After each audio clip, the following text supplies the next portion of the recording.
And joining us today in our Book Talk segment, great to welcome a woman who's written a really interesting book. It's called The Birds of Pandemonium, Life Among the Exotic and the Endangered. We're joined today by Michelle Raffin on the telephone, also known as the Bird Whisperer. So I've never talked to a bird whisperer before, so good to talk to you, Michelle. Good to talk to you, too. I feel like I should be whispering right now. We have plenty of exotic birds flying around down here in Sarasota. I've seen parrots and other great herons and all sorts of great-looking birds, but you've kind of made a whole life for yourself taking care of these birds. Interesting way to live.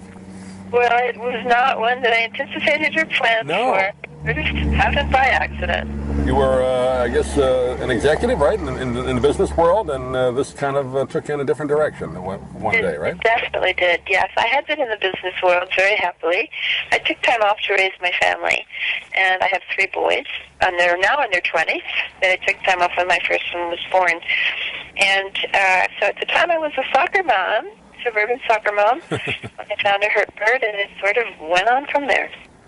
Something about birds, I mean, that when you see one hurt, any kind of animal you see hurt, you want to take care of, but something about birds, I guess, that evokes, kind of like dogs and cats, similar, right? Evokes kind of emotions in people. You want to take care of them if you can? You know, I think that, I do think that it's similar in terms of wanting to take care of them, and any hurt animal, or hurt person, of course, it both deals sympathy, but their birds are very different from dogs and cats, and that was part of the astonishing things that I've experienced is really how very different they are. Yeah, you talk about it in the book, and you get some great pictures in there as well of some of the birds you have. They all have their own kind of personalities, don't they? They do, and it was easier for me to just tell their stories than to try and explain how amazing they are in terms of, how I experienced and how my mind changed. I just have been collecting stories for the 10 years I was a rescue, and then in the last year since we've been, breeding endangered birds returned to the wild. And it constantly surprised me. I'd say every day I learn not just one, but lots of new things. A lot of these birds you found in where you live, or how did you find a lot of these birds that you took in? Well, it started with a very common bird, which is just one of those white doves that people release at weddings. Mm-hmm. And I assumed because it was by the side of a road that it had been hit by a car. It turns out it had been dropped by a hawk. Wow. And I didn't even know that hawks hunt other birds, but they do. And this bird, you really shouldn't release the doves at weddings because they don't survive for the most part. You can use homing pigeons, and most of them come home. So this bird was an unfortunate casualty, and I took her to a vet, and she seemed to be getting better. I thought she was better. But on the 5th day, she died.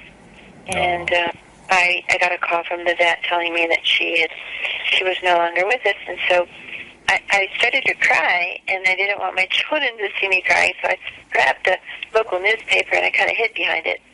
And I had inadvertently opened it to a page that had a big ad that said, "Desperately need a home for a white dove." And that sort of started the journey. You have a lot of great pictures of parrots, too. Like I mentioned, we have some wild parrots that fly around down here in Sarasota. You see them, but these are the kind of parrots that talk as well. These are the large parrots, right? You have a few of those. Yes, you have amazing birds flying free there. The birds that we're saving at Pandemonium Aviaries, which is the nonprofit that I run, are primarily pigeons. They don't look like the rock pigeons that you or I were much more, saw much more easily years ago. They really are quite extraordinary looking. And some of the species we're saving are like the crown pigeons from New Guinea. And there are photos of that in the Birds of Pandemonium.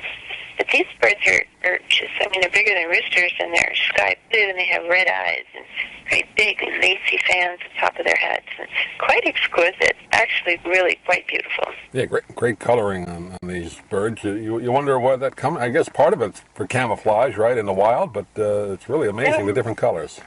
I think part of it has to do with just being attractive and wanting to attract someone from the opposite side. You've got your brightly colored feathers. It's a sign of health. And so, birds of a feather do flock together, so you do find, like species, hanging out together. But, there's some strutting and dancing and cooing and definitely showing off those really beautiful feathers. I guess in the bird world, at least from what I've read, it's the male bird that usually is the more colorful. Is that true in all bird species, or that's what I've heard? I think you've heard correctly. It certainly is true for the species we have at Pandemonium. But one of the things I didn't know about birds before I got involved with them is that they see the world differently than we do. For one thing, they can see ultraviolet. Really? So when they look at a fruit, it's probably much easier for them to tell if it's ripe or not than it is for us. Because the skin probably looks different. And when they look at each other, they see a very different array of colors than we do. We look at, like, penguins, for example, and when they raise their necks, you just see white. But birds probably see all kinds of colors there. Are birds then pretty smart? You always hear the term bird brain that people use to people that they're not smart, but I guess for birds, I mean, they can be pretty intelligent, can't they? Or some of them can. Absolutely, yes. And I'm glad you brought that up because bird brain is actually a compliment. They are really smart. Some birds have been tested and compared with humans, and they have demonstrated intelligence equal to about a 3-year-old human child. Now, that's really smart. But plus they have capabilities we don't. If you think about some of the migrating birds, how they manage to find their way. Sometimes the skies are cloudy or they navigate by night, and they have to use a lot of different senses and have a map in their minds of where they want to go. And I know I'm a terrible navigator, so I wouldn't be able to migrate at all. I'd get lost. But they manage to do it.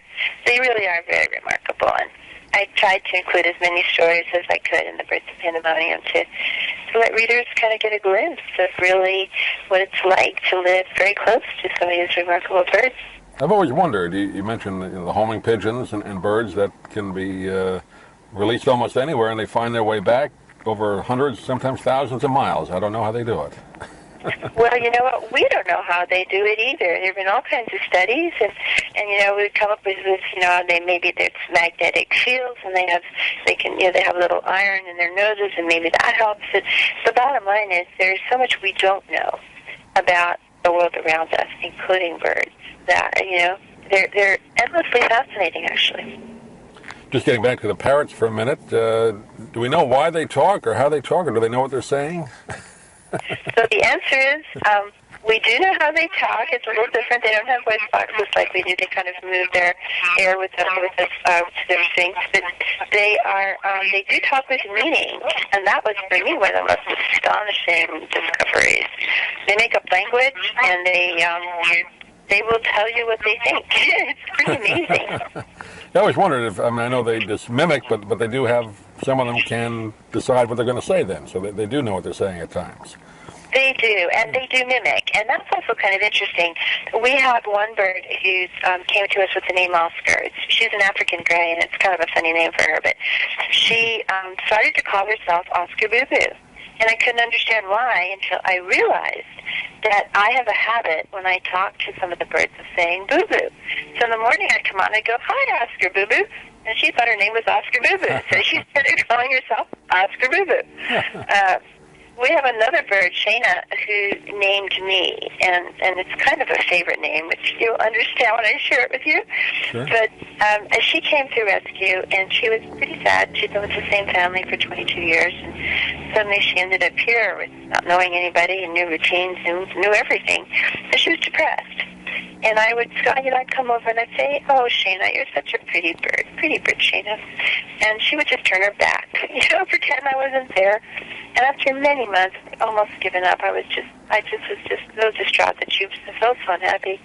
She turned around to me one day and said, "Pretty mama." Believe me, no one in my household called me pretty mama. Well, that's good to know then that when you talk to a bird, they at least understand some of it. So that's good to know. Absolutely, yeah. Well, it's one of those books that you're going to get some great stories, like you said. It's called The Birds of Pandemonium, Life Among the Exotic and the Endangered. And I guess the sad part of the part we should be concerned about is the endangered, right? Some of these birds are endangered. Well, I think that's the sad part, but it's also, it's a hopeful one. A lot of the things that are causing birds to be, and other animals to be endangered, really are reversible. So it really just requires first knowledge, and then second of all, people willing to do what it takes to change it. But it's not a done deal. I mean, we can save a lot of the, our fellow creatures around us. There's still time to do it. Do you have a website, Michelle, you want to direct people to get the book? I do. I would love to have them see our birds and see photos and things. So there's two ways to access it. One is through my name, and it's mraffin, MRAFFIN, .com. And then there's also our official name, which is pandemoniumaviaries.com or .org. I know it's a really long name, and I wish it were shorter and easier to spell. I misspell it half the time. But it will get you to an amazing website with live webcams. You can see our birds in real time. Oh, great. I'm going to check that out. That's great. Well, Michelle, pleasure to talk to you again. The name of the book is The Birds of Pandemonium, and good luck with the book, and hopefully we can talk to you again sometime. Well, thank you so much. I had a great time.